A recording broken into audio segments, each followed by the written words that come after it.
Bom dia, meus irmãos. Bom dia. Vamos começar hoje, mais uma vez, o nosso domingo, nossa palestra de hoje, nosso assunto de hoje, o que recebemos novamente do Sérgio, faz parte lá do Templo de Luz Obreiros da Paz, lá de Fora, e no Rio esqueci. Centro Espírita Irmão Esperança. Centro Espírita Irmão Esperança. A Laura, sua esposa também, estão aqui hoje nos brindando aqui, agradecendo aqui com a sua presença para esse assunto de hoje, que vai falar sobre espiritismo. Autismo e espiritismo. Espiritismo e autismo, né? Todas as relações que existem, de reencarnação. Algumas. Ele que vai falar tudo, ele que vai fazer eu o não tenho estudo de hoje. nem cabedal para isso. Então, para começar, vou chamar a Tina, que vai fazer a nossa leitura da mensagem de hoje. Bom dia. Bom dia. É o livro Sinal Verde de Chico Xavier. Perante os outros, nunca desestime a importância dos outros. Frequentemente, só pensamos na crítica com que os outros nos possam alvejar, esquecendo-nos de que é igualmente dos outros que recebemos a força para viver. O auxílio ao próximo é o seu melhor investimento. Valorize os outros, a fim de que os outros valorizem você. Pense nos outros, não em termos de angelitude ou perversidade, mas na condição de seres humanos, com necessidades e sonhos, problemas e lutas semelhantes aos seus. Se a solidão valesse as leis de Deus, não faria o seu nascimento na terra, entre duas criaturas, convertendo você em terceira pessoa para construir um grupo maior. Graças a Deus. Obrigado, Chico. E agora eu vou chamar a Tereza, que vai fazer a nossa oração de abertura. Bom dia. Bom dia. Nesse momento, vamos elevar nosso pensamento a Deus, a Jesus, a nossa Mãe Maria Santíssima, a equipe espiritual presente nesse domingo, pedir o amparo, a proteção, que o nosso irmão, o palestrante, o Sérgio, seja iluminado para que a gente possa refletir e absorver um tema tão importante hoje, atual na nossa vida. Que a espiritualidade possa nos amparar e que essa reunião possa fluir. Que assim seja, graças a Deus. Obrigado, Tereza. Bom, certo. Espiritismo e Autismo e espiritismo. autismo. Bom dia a todos. Bom dia. Para quem não me conhece, eu já estive aqui algumas vezes. Meu nome é Sérgio Bezerra. Eu sou do Centro Espírita Irmão Esperança, Casa Coirmã, no Rio de Janeiro. Fica no bairro do Santo Cristo, lá perto da rodoviária Novo Rio, né? Ali atendendo aquela região da saúde, a região ali do Santo Cristo, da Gamboa, né? Uma região pobre, né? Mas também uma região bastante rica, né? Em áreas culturais e com bastante referências da cidade do Rio de Janeiro, principalmente quanto à escravidão, quanto, né, a recebimento de navios negreiros, enfim. E hoje aqui nós viemos trazer, né, não uma palestra, mas um bate-papo sobre um tema que a gente está tendo um pouco mais de recorrência, principalmente quem trabalha com a parte de educação, quem trabalha com a parte de evangelização. Eu gostaria de começar a dizer o seguinte: eu não sou médico, não sou psicólogo, não sou da área de saúde, né? Eu busco trazer um olhar social que nós temos sobre essa questão do autismo, que nos foi trazido por algumas pessoas que nos são caras, e a gente acaba tendo algumas experiências na nossa casa espírita, e a gente, né, busca dar um olhar geral. A ideia não é se aprofundar, porque até tem pessoas muito mais capacitadas do que nós para isso, mas de alguma forma contribuir para que a gente possa ter uma visão geral, né? Saber o que o autismo, né, é algo que existe na nossa sociedade, é algo que está presente, né, e ter alguma noção de como lidar com o autismo. E a gente vai falar um pouco também de como o espiritismo, né, ele enxerga essa questão do autismo. A gente começa colocando um pedaço, né, uma parte de uma página do livro Espiritismo e Autismo, do Gustavo Henrique de Lucena, que fala aos pais, dizendo assim: os pais de autistas que se deixarem envolver pelo amor. Tem alguém aqui que tem algum filho autista, ou que tem algum parente, ou alguém que se relaciona? Então, eu acho então que essa página tem tudo a ver. Os pais de autistas que se deixarem envolver pelo amor, representado na forma de uma criança, com estas características, transcendem e falam diretamente com o amor de Deus. Missão é uma palavra pequena, restrita, para se compreender a imensidão do amor que cresce em uma família que adota em seus sentimentos superiores uma criança autista. É uma jornada de aventura, de conhecer o outro ser que se anela ao grupo familiar e, ao mesmo tempo, de procurar ver o mundo de uma outra forma, para que nele caiba seu filho, que dominou o seu coração, que é a força pulsante Meu primo adotou esse menino. que é, Trata com carinho e problema. que é a força pulsante da fraternidade. O suor, as lágrimas, as tristezas são para as famílias escolhidas a representação do amor ao semelhante, do amor ao próximo. Então a gente coloca essa página como, né, como a gente chama, um preito de gratidão às famílias que recebem, né, esses espíritos, né, que são caracterizados com o autismo, o transtorno do espectro autista, porque é uma missão de amor, né? Então essas famílias são agraciadas com a oportunidade de aprender a amar.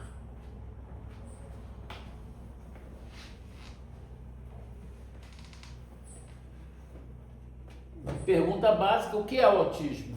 Transtorno do espectro autista, conhecido mais também no meio científico como TEA, é um distúrbio do desenvolvimento neurológico que afeta a comunicação, a interação social e o comportamento do indivíduo.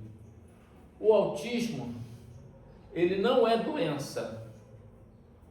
Por que ele não é doença? Porque ele não pode ser curado. Começa por aí. Mas ele também não pode ser diagnosticado por nenhum exame. Exame que eu digo físico, material. Você não faz exame de sangue, você não pega o DNA, é tudo igual. Você diagnostica o autismo através de quê? Através do comportamento, através do perfil social e do perfil psicológico. Então, é como é que se diz assim, um tratamento de diagnóstico, não diria que é subjetivo, mas tem uma parte que é bem subjetiva. Uma das coisas que é interessante, né, que o autismo, ele deriva, segundo uma parte, né, da ciência médica, de um transtorno psiquiátrico, né, chamado esquizofrenia. Não que ele seja um esquizofrênico, mas ele tem, né, uma base, né, de esquizofrenia restrita, dessa base deriva o espectro autista. Por que espectro? Porque o autismo ele tem várias conotações, tem vários, né, sintomas. Ele não é uma coisa que você vê um sintoma e detecta, não. Ele é um conjunto que vão definir, né, o espectro autista. Conceito de normalidade. Eu ia até brincar aqui, mas eu acabei não fazendo, trazer aquela, não sei se vocês lembram, né? Tinha um ator chamado Carlos Milani, que era um grande, era porque já desencarnou, mas ele continua um grande ator, trabalhou, e ele trabalhava muito com humor, e tinha um quadro que ele falava assim: tá me olhando por quê? Eu sou normal. Então, conceito de normalidade, né? Será que nós somos normais? A gente viu os normais também, né? E a gente brinca, mas vamos falar sério. O que é normalidade? Será que todo mundo aqui, quem é normal? O que é normal? Normal depende do padrão que você comparado, né? Então a gente buscou aqui, e a ciência traz, conceito de normalidade através de 4 aspectos, 4 viés, né? O aspecto estatístico, o aspecto social, o aspecto legal e o aspecto sobre a ótica da saúde mental.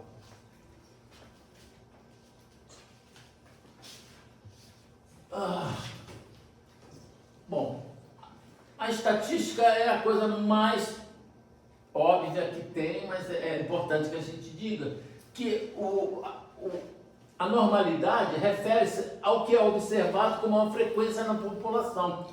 Então a gente brinca, é um efeito manada, né? O que a maioria vai, para onde vai, mas a gente sabe que não é bem assim, né?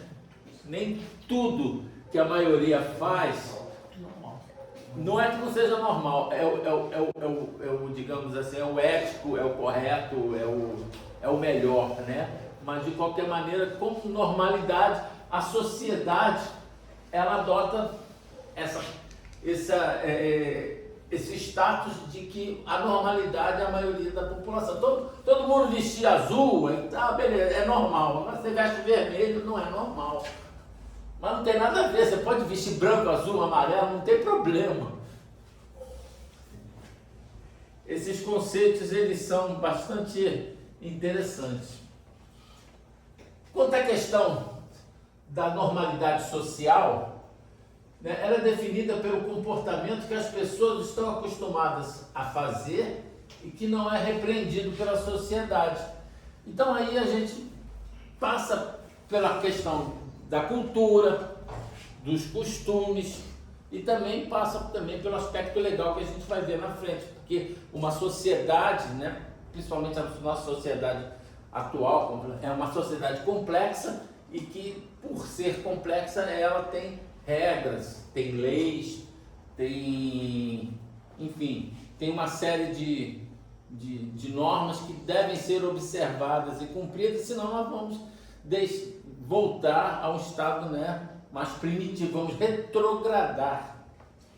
Apesar de muitas pessoas, muitos dirigentes por aí quererem isso, querem retrogradar, mas a gente não quer, a gente quer avançar, queremos evoluir.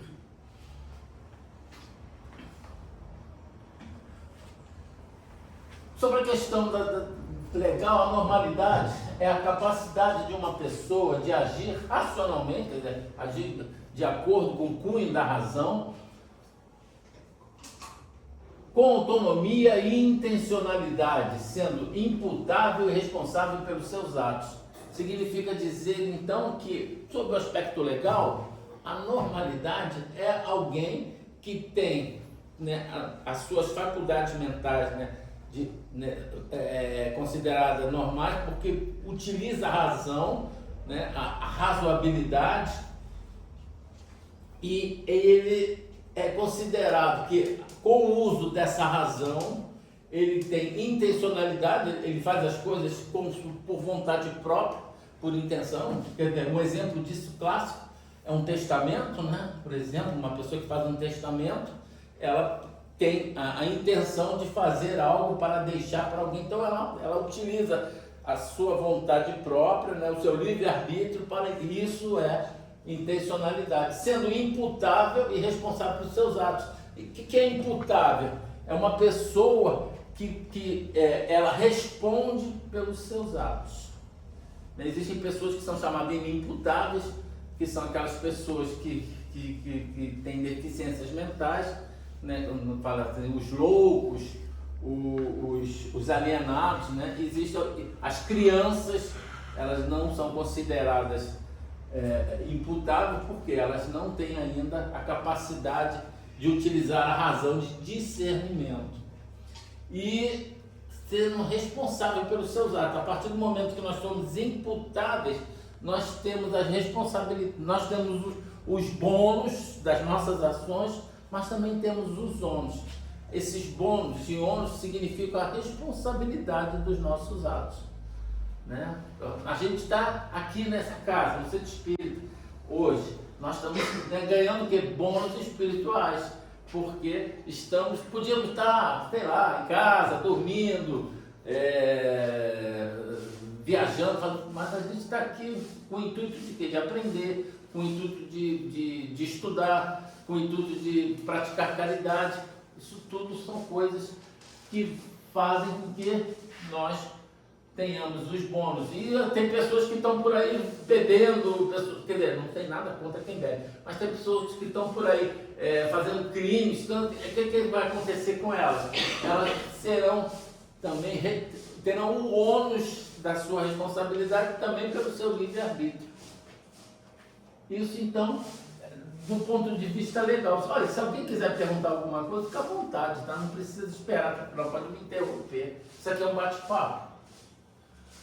Bom, na saúde mental, né, do ponto de vista que é o último que tem, né, é definida de diferentes formas, desde a ausência de doença até o completo bem-estar físico, mental e social. A normalidade, então, vai se definir com o quê? Com o status que a Organização Mundial de Saúde trata de saúde. O que é saúde, pessoal?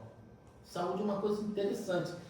Saúde, a gente chama de bem-estar, mas o que é o bem-estar?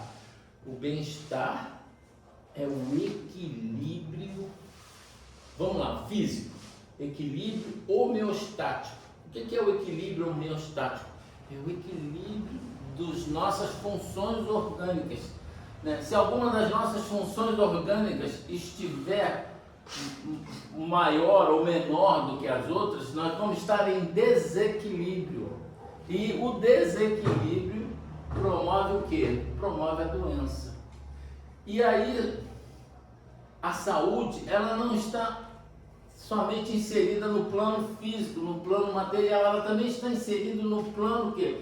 No plano mental, né? Existe hoje em dia a saúde mental, ele fala bem-estar físico e mental, aonde nós temos o quê? Temos que ter também a mente em equilíbrio. O equilíbrio, ele é a tônica desse processo.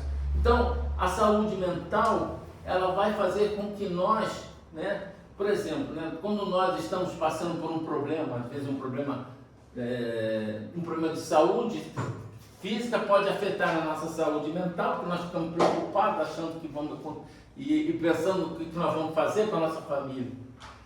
Isso pode levar ao desespero, principalmente se a pessoa não tiver fé, né? Um problema financeiro também pode fazer isso. Um problema emocional, uma separação, a perda de um ente querido, pode levar também a alterações, desequilíbrio, a depressão no mal do século.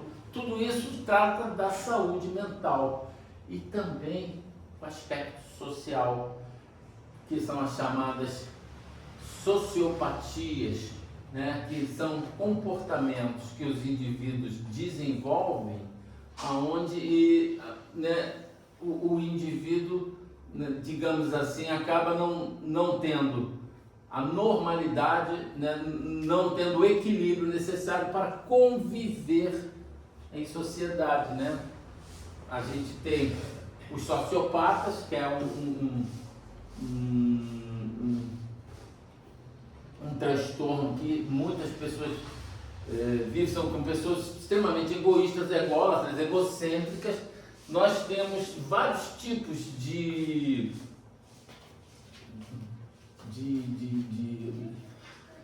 como eu diria, falta de empatia, né? E que a pessoa, então, ela consegue, né, sair do que nós chamamos dessa falta do aspecto normal sobre o aspecto social, né? E muitas vezes cometem crimes, e não têm muitas vezes culpa, então muitas vezes são presas, muitas vezes porque fogem à regra normal da sociedade. Nós, como sociedade, nós devemos, né, nos submeter a determinadas regras, não porque alguém impôs, não, as regras existem porque a sociedade, que somos nós, temos que obedecer a regra para que a nossa própria sobrevivência e o nosso próprio bem-estar.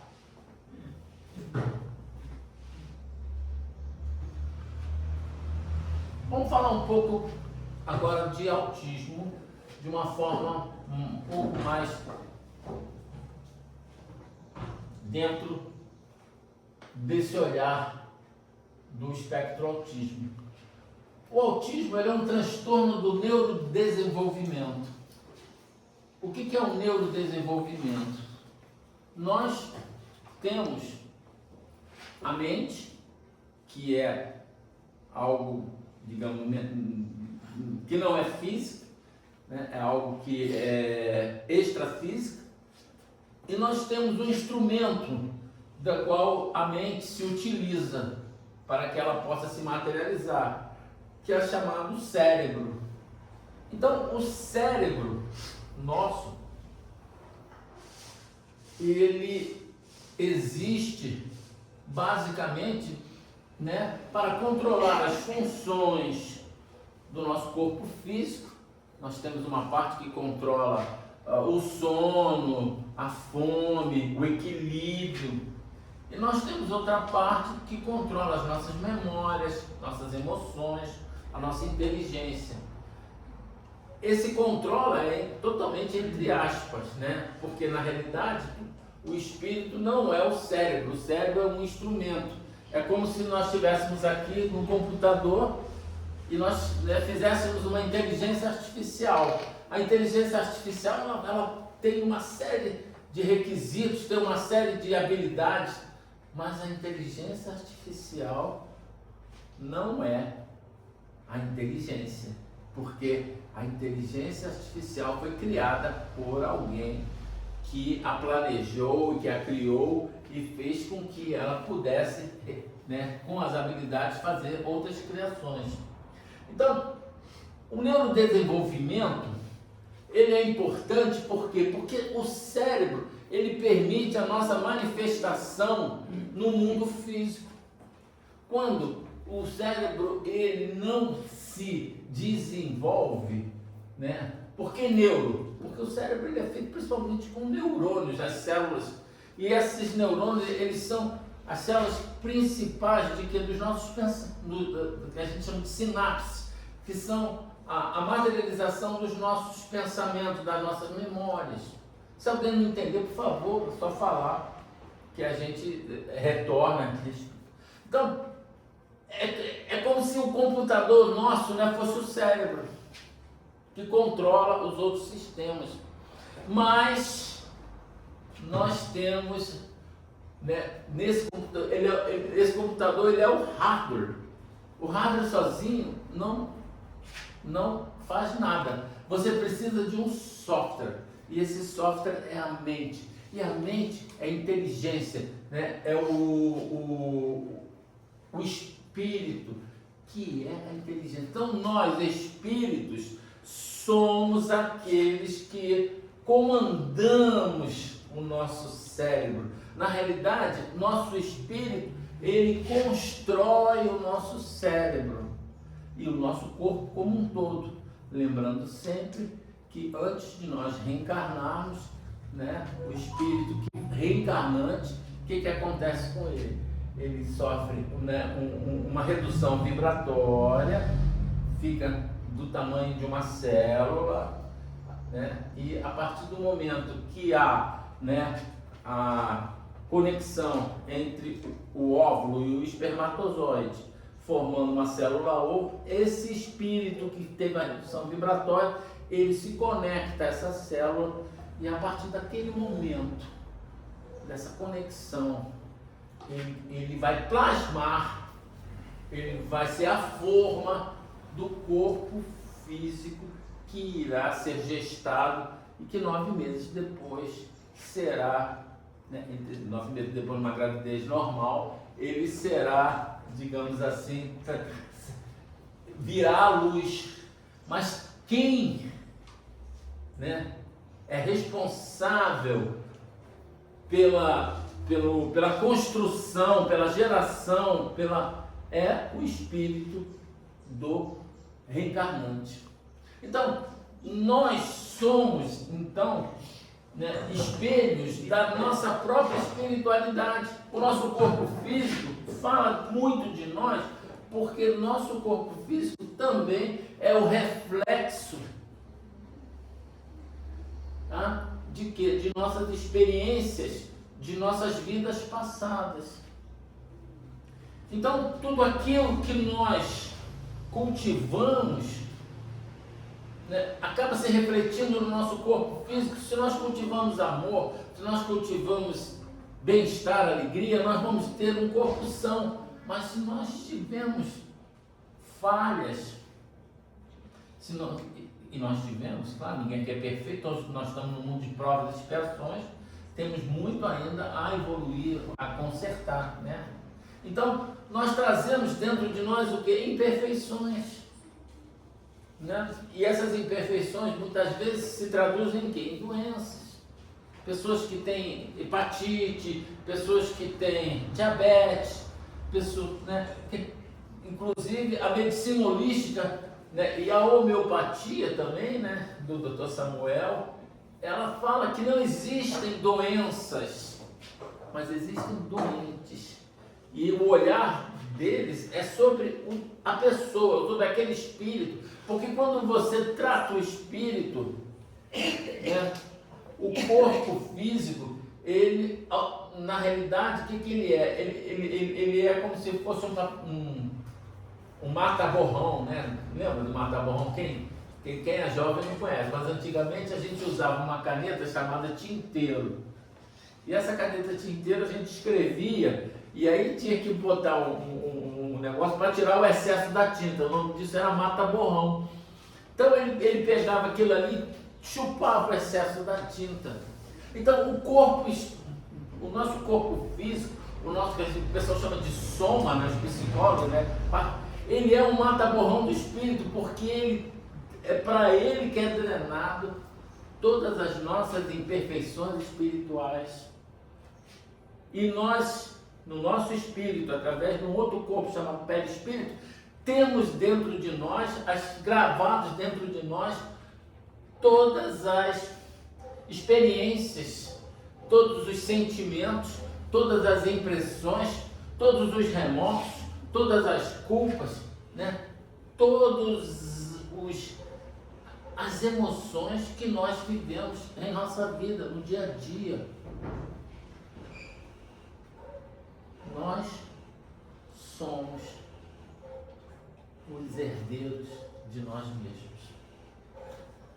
Então, quando nós temos um neurodesenvolvimento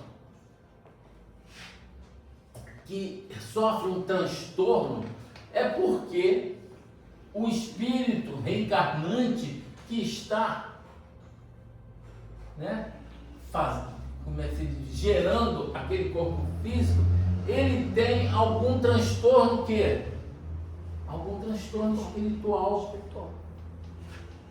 E esse transtorno espiritual que ele tem, geralmente pode ser culpa, remorso, pode ser um problema às vezes de Egoísmo.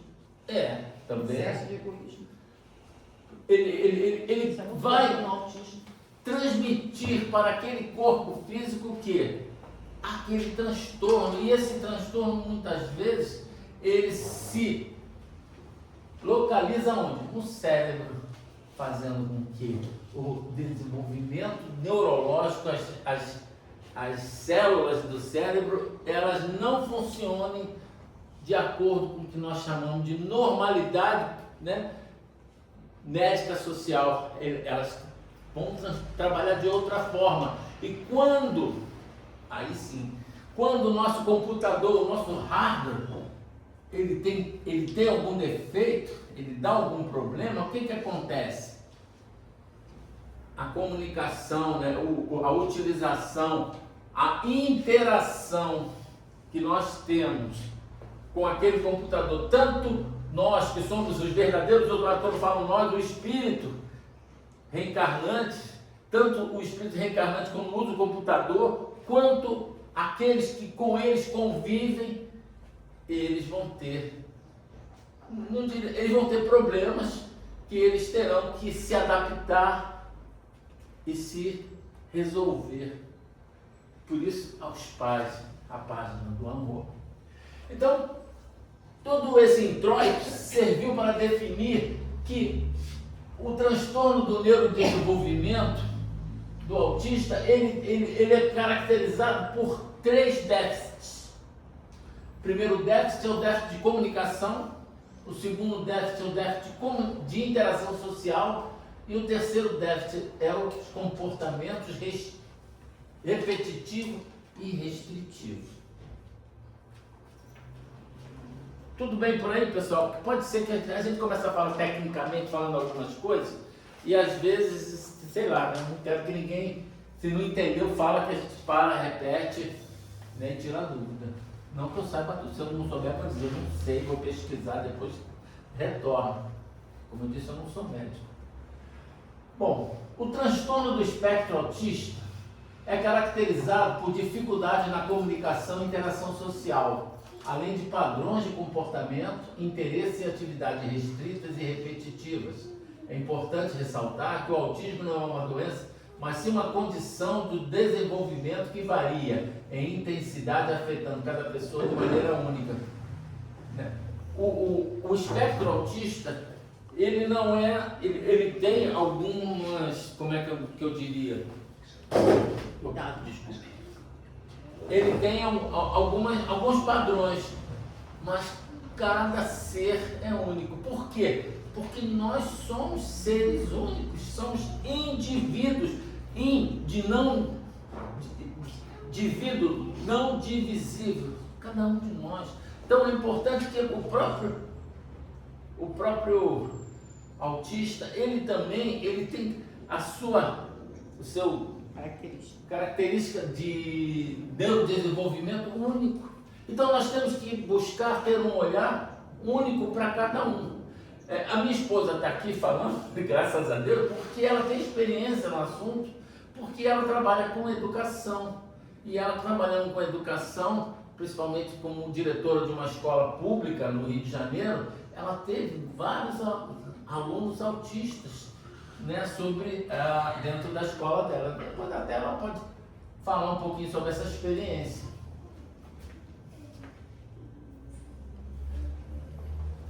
Bom, os padrões que são utilizados, né, dificuldade de comunicação e interação social, dificuldade de manter contato visual, expressar emoções, iniciar e manter diálogos, fazer amigos. O autista, ele basicamente vive num mundo próprio. A gente vai falar um pouco sobre essa questão espiritual. E o que acontece? O autista, então, ele tem dificuldade de manter contato visual, né? De ficar olhando, como a gente fala, olho no olho conversando. Ele geralmente não olha, ele fala com você. Ele tem dificuldade de expressar emoções. Às vezes ele fica parado, ou às vezes ele tem crise, né? Se bate. Falar o telefone também às vezes não gosto não. É? Falar o telefone. E geralmente ele não, por exemplo, muitos autistas não gostam que você toque nele, não gostam que abrace, né? E fazer amigos significa que você, quando você faz um amigo, o que acontece? Você sai do seu mundo e você entra no mundo do amigo, né? Há uma interação, há uma troca. Mas isso é muito difícil para o autista, porque ele vive num mundo próprio, basicamente ele se encastela, ele coloca paredes nessa questão.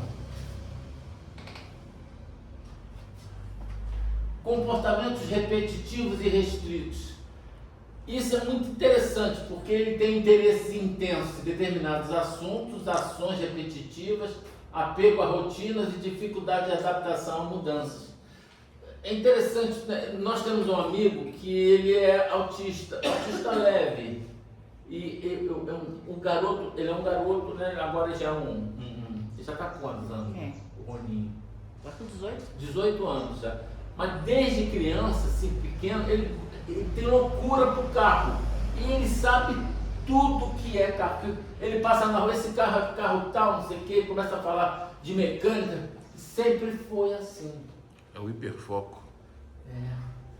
Né? E a gente tem algumas pessoas que conseguem, né, conseguiram, sabendo que eram autistas, né, pegar essa habilidade e transformá-la numa coisa positiva, né? Eu não sei, não afirmo, mas dizem que o Messi, né, Dizem que ele tem. que ele tem um grau de autismo leve, que ele sempre foi focado em futebol e ele, né, pegou essa habilidade que ele teve e se transformou no maior jogador do mundo. E o Elon Musk? Bom, o Elon Musk é um caso à parte. Acho que ele pode ser autista, mas ele deve ter outros distúrbios também, além de autismo. Eu acho que ele é mais um sociopata, alguma coisa desse sentido. Mas ele é muito inteligente. Nesse ponto aí, ele é Nem muito todas as inteligente. pessoas inteligentes são autistas, mas muitos autistas são inteligentes. É isso que a gente tem. A gente não pode negar que ele desenvolveu algumas coisas que, digamos assim, foram importantes, né, para toda a sociedade. Né? Uma das coisas que a gente pode falar é o sistema de satélites de baixa altitude, o LEO, né? Low Stationary Orbit, que faz com que, digamos assim, você tenha uma cobertura de internet em locais muito difíceis. Foi o Elon Musk que levou o Brasil a ter internet. Em locais lá, tipo da Amazônia e tal, coisas assim que não tinha. Por um acaso eu trabalho nessa área, eu diria a você o seguinte, né? Muitas pessoas acham isso, mas na realidade, né, já existia antes. Não, existia. A qualidade que é muito melhor, porque antigamente mas que já o existia. sistema de satélite custava caríssimo e a velocidade da internet era muito baixa, falhava muito. Mas todo mundo é assim, você começa dessa forma e depois você vai... Não, eu sei porque, sabe, minha sogra tem um sítio lá no meio do mato, em Minas Gerais. A internet da via satélite era um caos, não funcionava, era caríssimo, não funcionava, eles dividiam entre irmãos, não funcionava. Depois que puseram a outra, aí eu... Não, porque os satélites de low orbit, eles são, digamos assim, mais acessíveis, porque eles têm, como a gente chama de um enxame, né? Um conceito de satélite que permite que você se conecte mais rapidamente. Mas isso é outro papo. A gente está falando do Elon Musk aqui, dizendo só que, né, ao comportamento dele como, digamos assim, alguém fora da normalidade. E ele é fora do normal mesmo, porque ele criou também uma empresa de foguetes, né?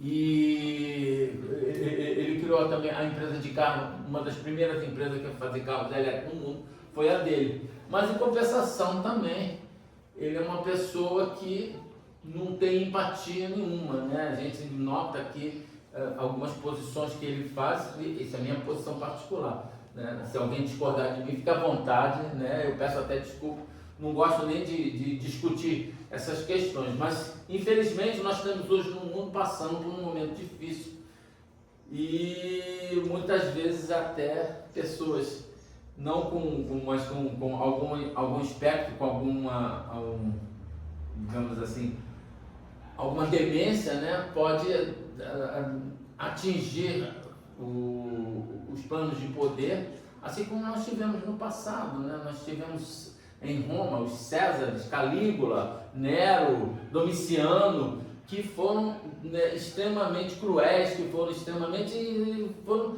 após análises, né, sobre psicólogos, foram diagnosticados com algum tipo de demência ou com algum tipo de espectro desses que nos levaram a fazer isso, e até porque também, por causa disso, eles não reinaram por muito tempo. Mas isso daí é outro papo. Vamos voltar ao nosso foco, que é os interesses intensos. Então, o autista, ele pode focar em desenho, tem autista que desenha muito, em música, né? E em alguma coisa que ele pode trazer a atenção dele, que para ele aquele é o mundo dele. É um mundo que ele cria e que ele então se sente seguro. E ele também não gosta de mudanças e gosta de rotina.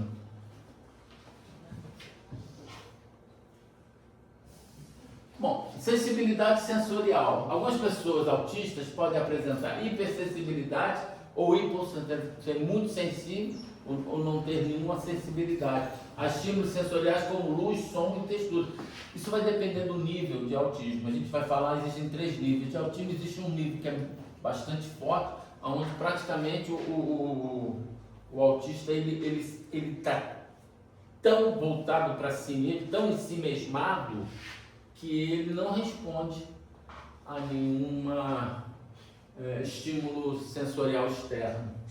Ou os estímulos, a maioria nem todos, mas muito, o som é uma coisa muito comum neles. Por isso que agora eles estão começando muitos, até o INSS, a dar os abafadores, porque o som incomoda demais. Isso, como ele é hipersensível, né? Quando ele é hipersensível, tudo que é. Por isso que isso agora tudo que foge aquele padrão de normalidade para ele incomoda. Por exemplo, né? Eu moro numa rua onde tem um corpo de bombeiros, na mesma rua. Ali seria... Então toda vez que passa um carro de bombeiro, ele não passa, volta e meia passa, né? Às vezes passa de madrugada também, não tem aço, né? Bombeiro 24 horas por dia.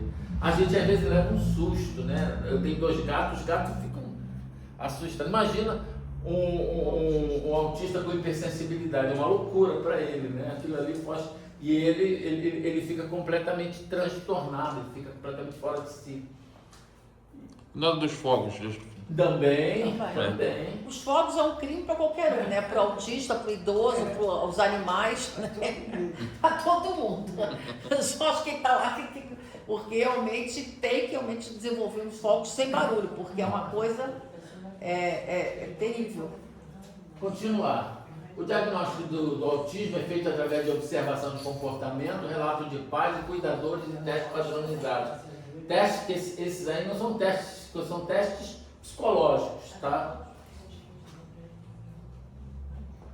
A intervenção precoce como terapia comportamental é fundamental para o desenvolvimento da criança. Já existem terapias onde você, né, consegue, né, atuar precocemente junto ao autista para que ele possa se desenvolver, para que ele possa ter capacidade de interação e que ele possa que a gente chama de ter sustentabilidade, ele possa se introduzir dentro do tecido social, possa se manter, possa se casar, se casar que eu falo, possa formar uma família, enfim, possa sobreviver.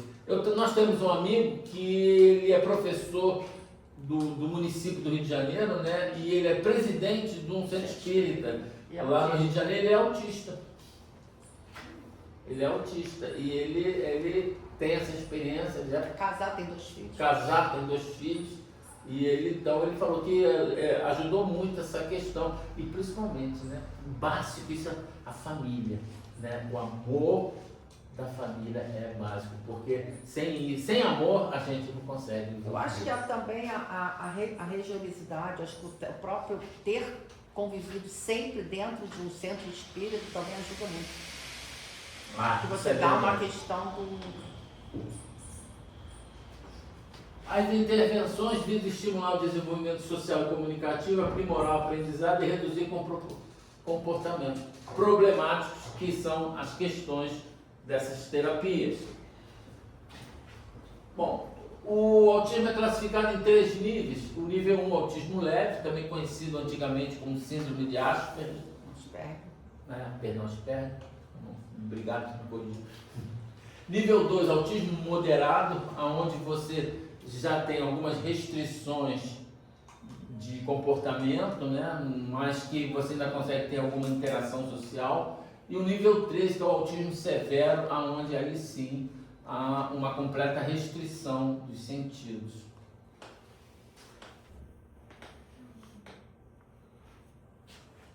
Bom, as causas do autismo ainda não são totalmente conhecidas, mas acredito que fatores genéticos e ambientais desempenham um papel importante. Esse é o ponto de vista científico.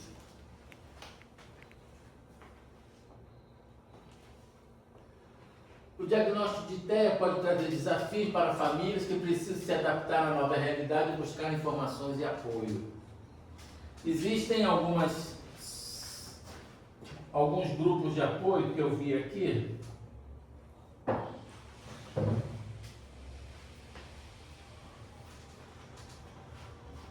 Desculpe, mas eu não sou de decorar nada. Da minha memória. Como eu disse, eu gosto de entender, não gosto de decorar.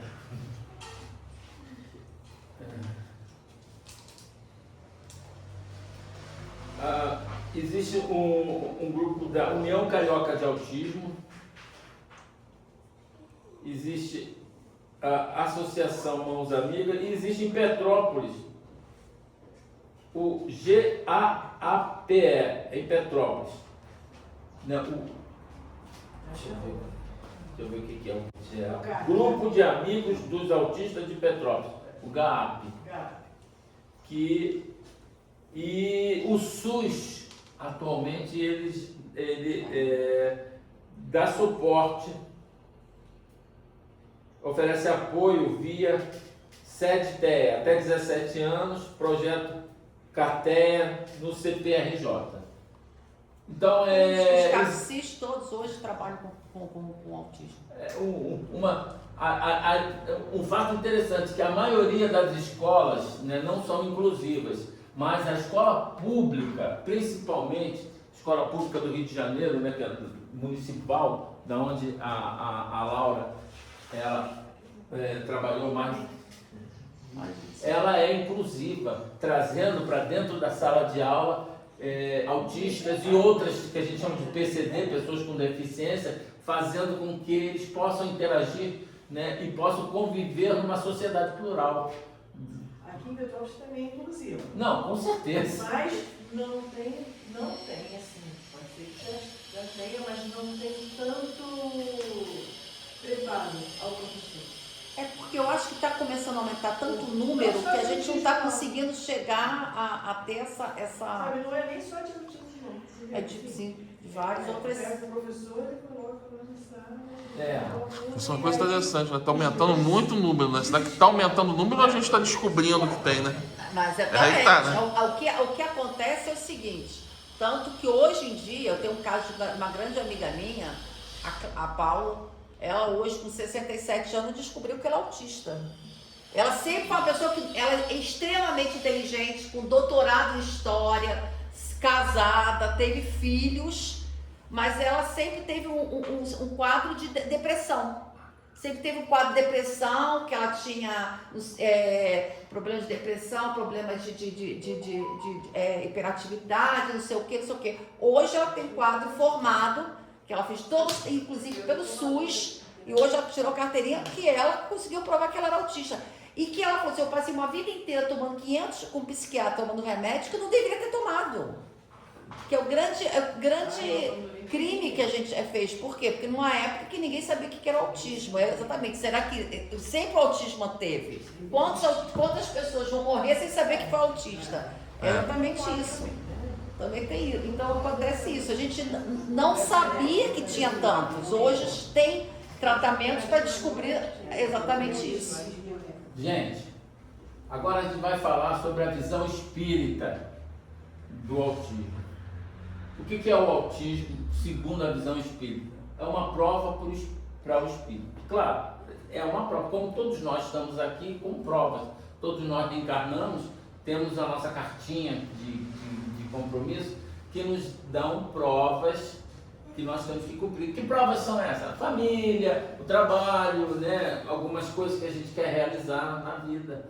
Mas, lembrando sempre que aqui também é um mundo de provas, de expiações. E geralmente, o autista, eu digo geralmente, mas uma grande maioria, ele é uma expiação de desordens que foram feitas em vidas passadas. É uma prova também para os pais responsáveis, que muitas vezes estão inseridos nesse contexto de vidas passadas, ou muitas vezes, né, eles recebem esses irmãos como uma prova de amor que eles, né, queiram ter. Então, a reencarnação promove oportunidade de desenvolvimento espiritual para aquele espírito que está espiando, para que ele possa crescer, né, ultrapassar essa questão da expiação e passar depois à reparação, a fim de que ele possa aí sim seguir o seu caminho evolutivo normal. Todos nós sabemos que toda vez que nós causamos, né, prejuízos ao outro, nós vamos ter primeiro expiar aquilo, né? Para que nós expiamos? Porque nós temos que aprender, não devemos fazer aquilo. E como é que nós aprendemos? Nós aprendemos aquilo através de quê? Através de experiências semelhantes. Então a gente pode aprender pelo amor ou pela dor. Geralmente, né, o autista já teve até a oportunidade do amor, mas nesse caso aí ele precisa de ter uma experiência dessa, que pode ser dolorosa ou não, mas para quê? Para que ele possa, inclusive, a gente brinca, um freio de arrumação do espírito, para que ele possa se auto-ordenar, né? Porque ele está descoordenado, a fim de que aí sim ele possa continuar a vida dele, e ele vai reparar o mal que ele fez para outras e seguir em frente. Então, né, a reencarnação é uma bênção para o espírito.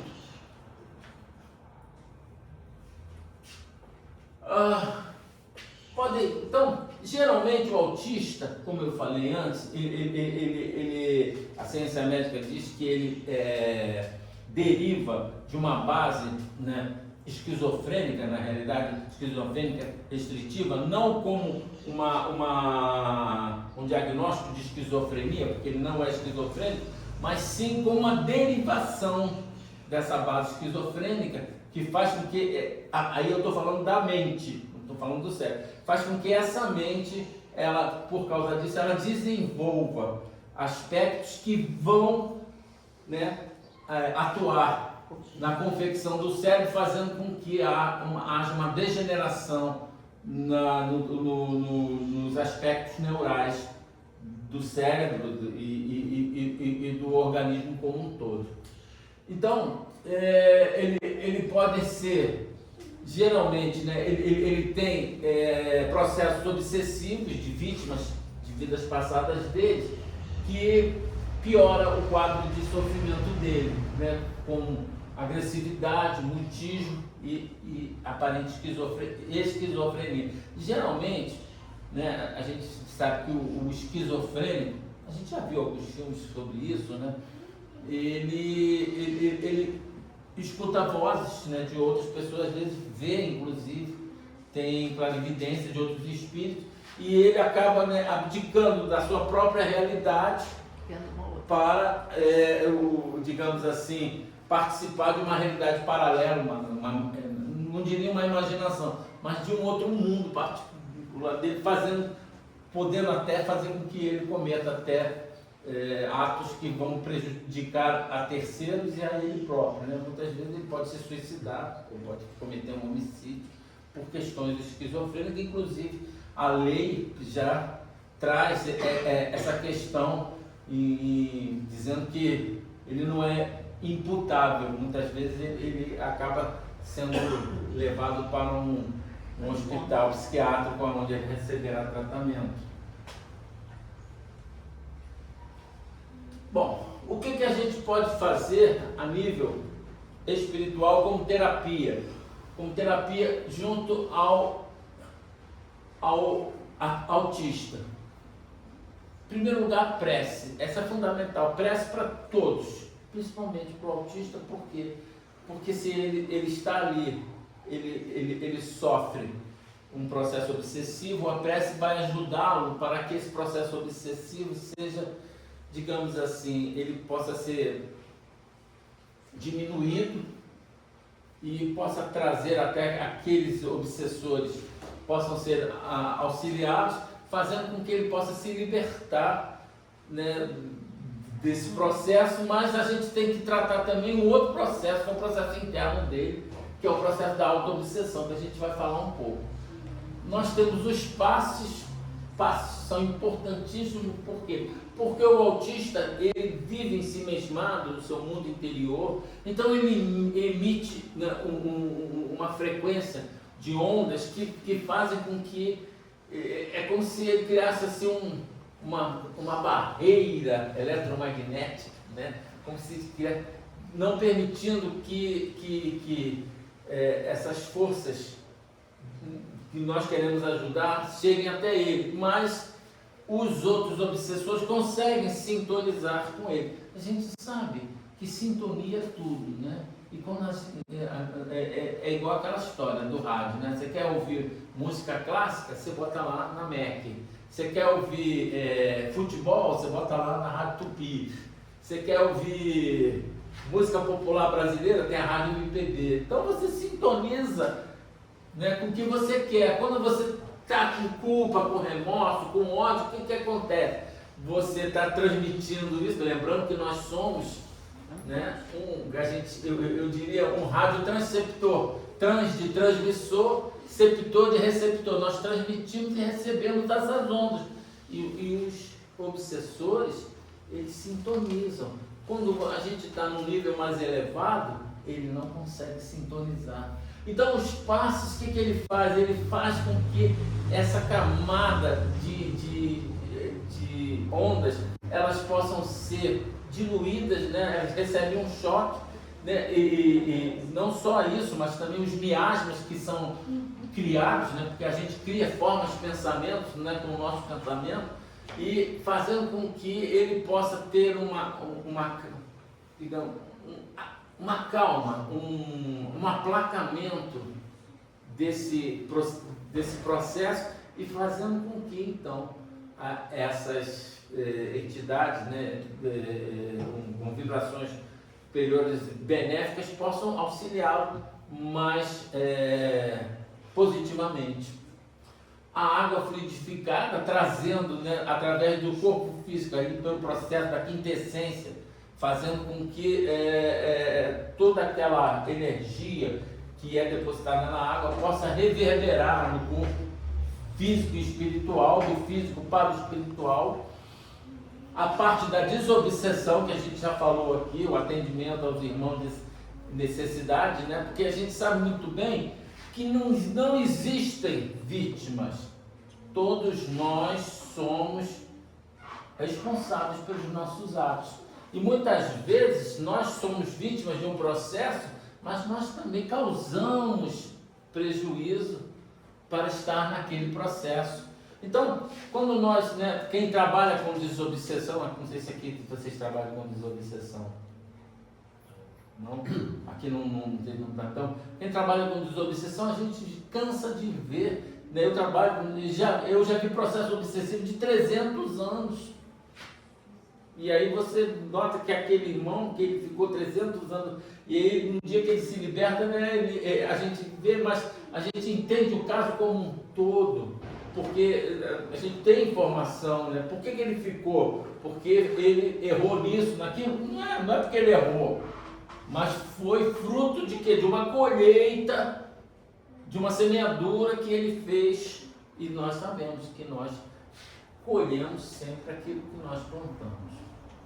E uma coisa que é muito interessante, a musicoterapia, ela consegue, que são vibrações, consegue acalmar, né, Laura? Consegue acalmar o espírito, acalmar o autista, né? Fazer com que ele, principalmente quando ele está em crise, ele possa voltar a uma Laboratório normalidade. também é evangelização. Mas a evangelização tem que ser outra paleta. Não, também tem, o recurso também seria É. evangelização. Beleza, bem lembrado.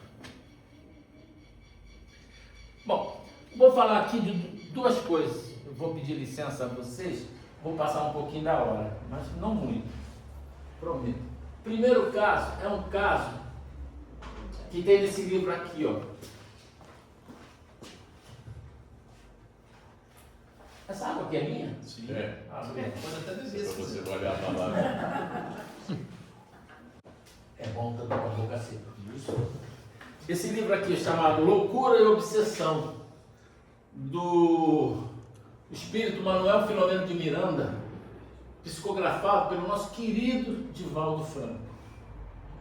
Recomendo a leitura desse livro, não sei se tem aí na casa, se não tiver, tem nas melhores livrarias espíritas, tem até na internet para baixar. Então, esse livro, o Dr. Manuel Filomeno de Miranda, ele está em parceria com o Dr. Bezerra de Menezes. E eles contam vários casos, e um dos casos é o caso do Aderson, tá? O nome do espírito, que é trazido numa casa de Umbanda, eles estão numa casa de Umbanda, que é trazido para tratamento. E quando eles chegam lá, ele recebe um tratamento de passe, ele recebe um tratamento eles cantam pontos para ele, e ele aparentemente não responde a nada. E o pessoal começa a chamá-lo, e aí ele, por algum momento, ele volta-se. Ele tem um brilho no olhar, começa a se mexer, mas fica um tempo e a entidade que está lá o assistindo chama e fala: saia desse seu mundo de fuga, venha para a sua realidade, encare. E ele então ele vem, fica por uns momentos e depois ele volta para o mundo, ficando completamente fora. Mas o Dr. Bezerra então explica o que está acontecendo. Aderson, ele era, né, em vidas passadas, uma pessoa que tinha sim uma autoestima baixa. Então ele, para poder, né, trabalhar nisso, o que ele fazia? Ele escrevia cartas anônimas. Escrevia cartas anônimas para aquelas pessoas que ele não gostava. Escrevia cartas anônimas para aquelas pessoas que ele achava que estavam prejudicando a ele. E ele então ficou com inveja e ciúme de um casal que ele conhecia, que era amigo, e ele começou então a escrever cartas anônimas para o marido, dizendo que a esposa era adúltera, dizendo que a esposa fazia isso e aquilo, e também mandava cartas para a esposa, dizendo que o marido a traía, que o marido não a respeitava. Imagina o que aconteceu. Isso não foi uma, duas cartas, foi durante um longo período de tempo, né? Houve um problema sério na família, uma desconfiança mútua, e o marido se suicidou, né? Não aguentando conviver com aquela dúvida da esposa. A esposa, depois que o marido se suicida, achando que ele se suicidou por culpa do adultério que ela achava que ele tinha cometido, ela se trancou num quarto e parou de comer. entrou numa depressão profunda e desencarna meses depois. E o Aderson, o que aconteceu com ele? Ele estava ali junto com ela, ele era o amigo nobre, ele tinha duas caras, ninguém suspeitava, só ele sabia que era ele que mandava as cartas. Ele não parava de mandar as cartas, né? Ele mandou as cartas também para outra pessoa, também falando mal e injuriando. Essa pessoa também se suicida. E para ele achava que ele estava fazendo certo, porque ele tinha na sua mente, né, ele achava que ele devia fazer isso porque ele ia melhorar o mundo. E aí, um belo dia, ele, numa discussão com um parente dele, que ele também estava, né, infernizando com a casa, ele morre. Ele tem acho que morre de infarto, né? Apoplexia, se não me engano. E quando ele chega no plano espiritual, o que acontece? Ele encontra as vítimas que ele. E as vítimas caem em cima dele. E ele não admite, ele nega o crime dele, ele não admite, porque para ele tinha razão. Ele acreditava piamente que aquilo era verdade. E né, partindo desse princípio, né, o que ele faz? Não aguentando a obsessão das vítimas, ele foge para dentro de si mesmo, erguendo muros, né? Ele se prende no seu orgulho, no seu egoísmo, e se volta e fica muito tempo espiritualmente, até que a misericórdia divina dá a ele a chance de uma reencarnação, aonde ele vem com um corpo de autista severo, né, e que estava sendo auxiliado pelo centro espírita, pela casa de Umbanda, e aonde eles estavam auxiliando ele no trabalho da desobsessão para aquelas vítimas que ele fez, e ele próprio também estava, de vez em quando ele conseguia voltar à realidade. Isso já era uma grande avanço, né? E ele poderia, talvez nessa vida dele, até, né, se recuperar, ou se não, numa próxima ele também poderia vir, mas já com um nível melhor, né? Fazendo com que aquela reencarnação para ele pudesse ser o quê? Pudesse ser um remédio, pudesse ser um bálsamo regenerativo. Ele estava fazendo a regeneração do seu mecanismo, dos seus órgãos físicos, para que ele pudesse então depois fazer a reparação daquelas vítimas que ele prejudicou, e depois seguir a vida normal dele.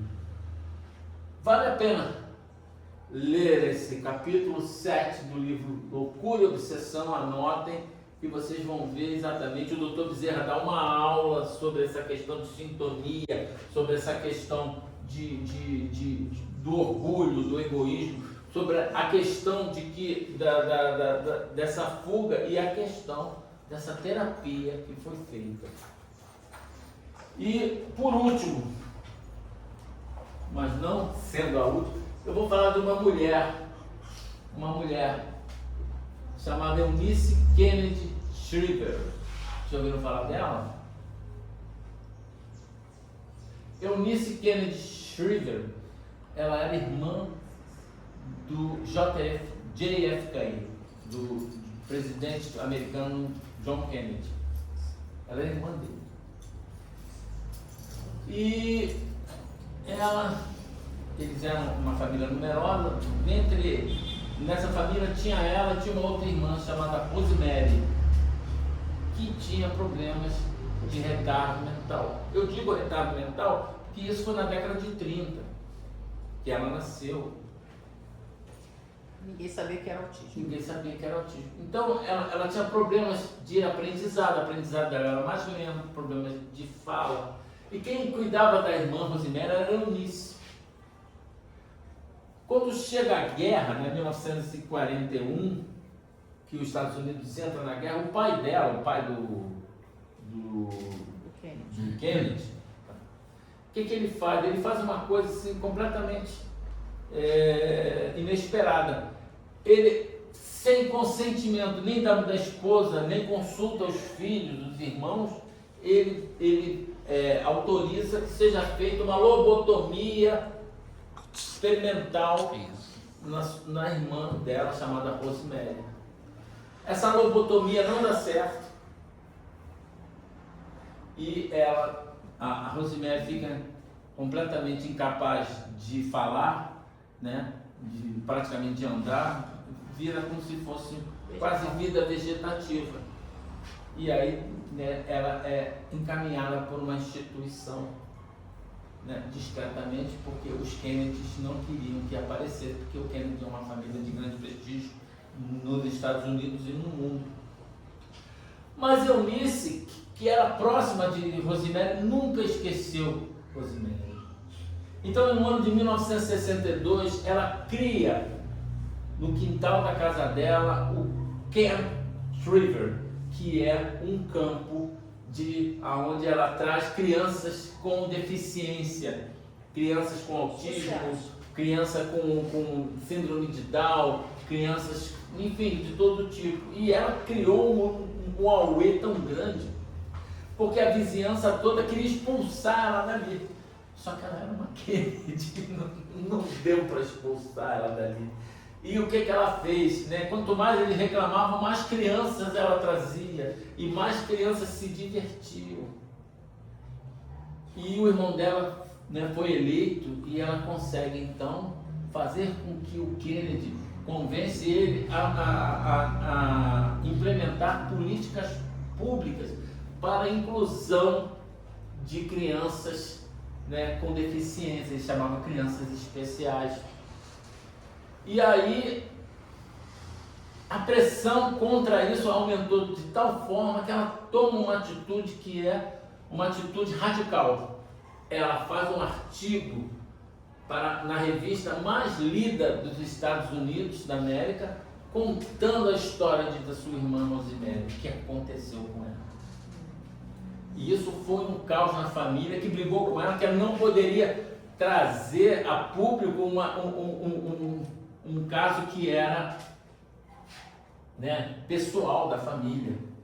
Mas ela sabia que o problema maior não era, né, a publicidade, mas sim esconder essa vergonha, essa humilhação, era esconder. E ela faz, então, com isso ela consegue apoio cada vez maior e começa a fundar outros campos.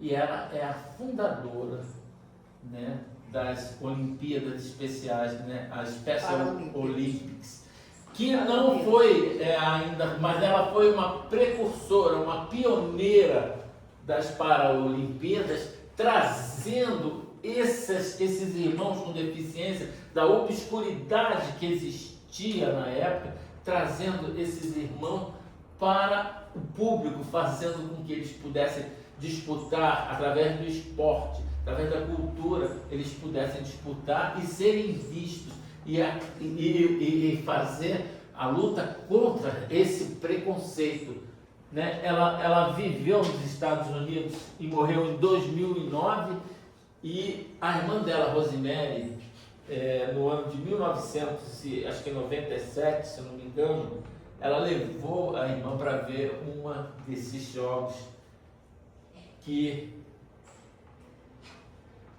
né, ela, apesar de não entender, apesar de não poder, ela pôde, né, ver aquilo que estava acontecendo, e espiritualmente ela sabia que aquilo que foi negado para ela, a Rosemary, né, foi dado a tantos outros, e ela beneficiou mais de 5.500.000 pessoas. E aqui eu vou falar o lema desses jogos, o Special Olympics,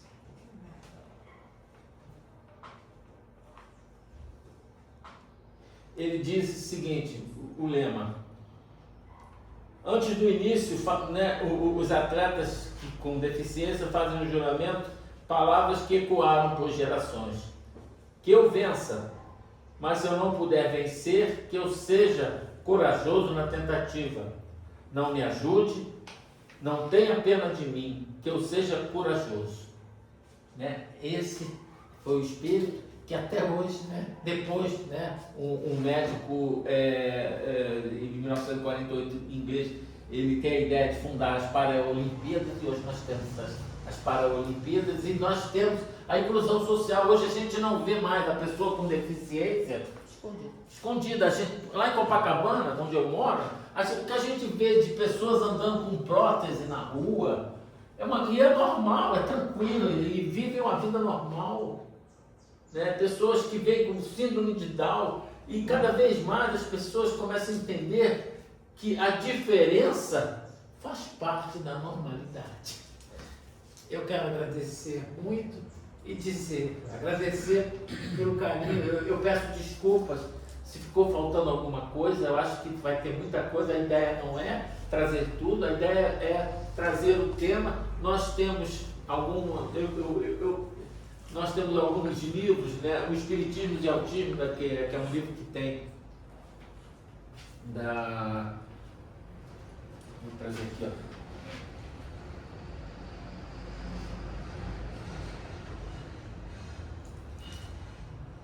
Espiritismo e Autismo, do Gustavo Henrique de Lucena, esse livro.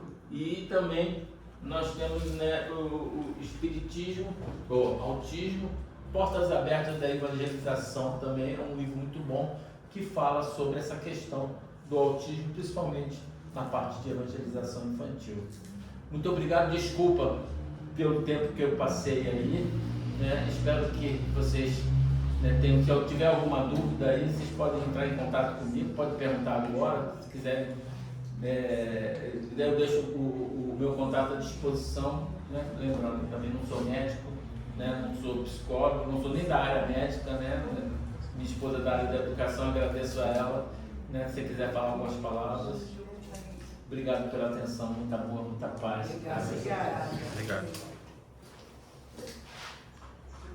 Bom, Sérgio, nós aqui te agradecendo a tua presença aqui, como sempre, trazendo muita informação para nós, informações que sempre agregam valor, que a gente aprende muito.